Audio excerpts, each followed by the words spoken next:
پیغمبر نے جب سفر کا آغاز کیا تو وہ تنہا تھے، لیکن اللہ کی حفاظت میں تھے۔ آپ نے اپنے اطراف رشتہ داروں کو جمع کیا۔ بعد میں اس مقدس مقصد میں دیگر قبائل بھی شامل ہوتے گئے۔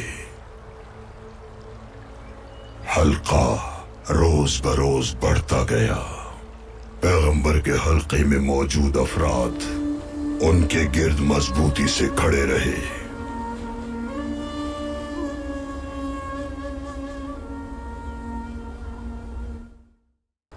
مشرکین نے انہیں ہر طرح کی تکالیف دی، لیکن وہ مضبوطی سے کھڑے ہر ظلم کا سامنا کرتے رہے۔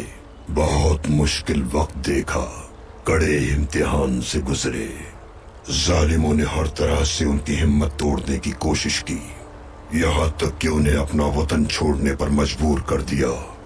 انہوں نے مدینے کی جانب ہجرت کی، لیکن ہر بار کی طرح اللہ نے اپنی پناہ میں آنے والوں کو تنہا نہیں چھوڑا۔ مہاجرین کو خوش آمدید کہنے والے مدینے کے انصار بھی اس حلقے میں شامل ہو گئے اور ایک دوسرے کے ساتھ جڑ گئے۔ بھائی چارے کی ایک عظیم مثال قائم کی انہوں نے۔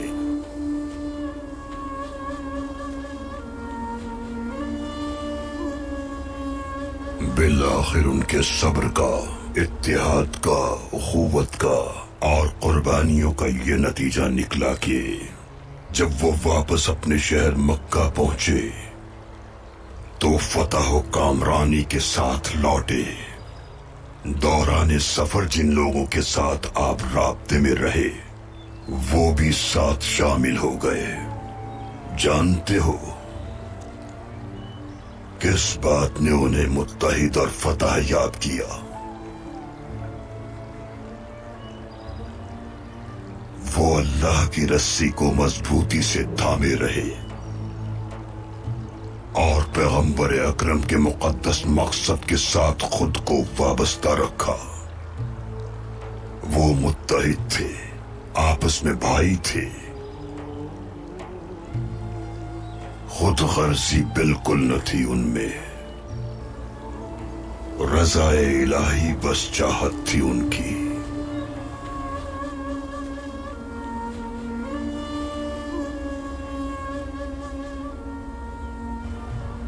سورہ حجرات میں پروردگار فرماتا ہے، مومن آپس میں بھائی بھائی ہیں، تم اپنے دو بھائیوں میں صلح کرواؤ، اللہ سے ڈرو تاکہ رحم کیا جائے۔ میرے بھائیوں، ہم سب ایک ہی جسم کی مانند ہیں۔ اگر ایک عضو کو بھی تکلیف ہو تو پورا جسم متاثر ہوتا ہے۔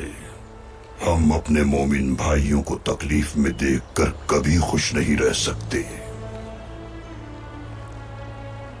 ہم زنجیر کی طرح سے ایک دوسرے میں پیوست ہیں۔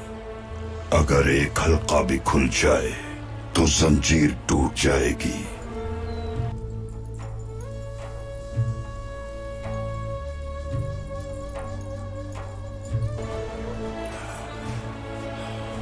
متحد رہ کر ہمیں اللہ کی رسی کو مضبوطی سے تھامے رکھنا ہے۔